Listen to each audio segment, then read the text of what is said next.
Kombet europiane dhe arabe, Kanadaja e SBA-ja kanë shprehur gatishmërinë për të kontribuar $70 miliardë në rindërtimin e Gazës. Lajmi u konfirmua nga një zyrtar i OKB-s. Jaco Cilliers tha se lufta e Izraelit kundër Hamasit kishte gjeneruar të paktën 55 milion ton rënoja dhe se mund të duhen dekada që Gaza të rimëkëmbet plotësisht.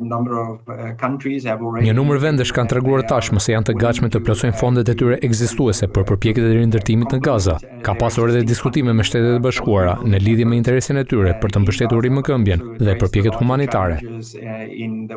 Zona të mëdha të Gazës janë shndërruar në një shkretëtir nga bombardimet izraelite gjatë 2 viteve që vranë rreth 68.000 njerëz.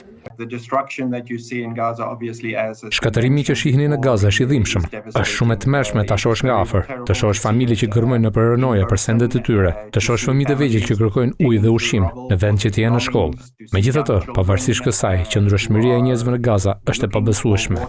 Sipas qendrës satelitore të Kombeve të Bashkuara, rreth 83% të gjitha strukturave të ndërtesave në Gaza janë dëmtuar. Deri më tani, rreth 81.000 ton rënoja janë pastruar.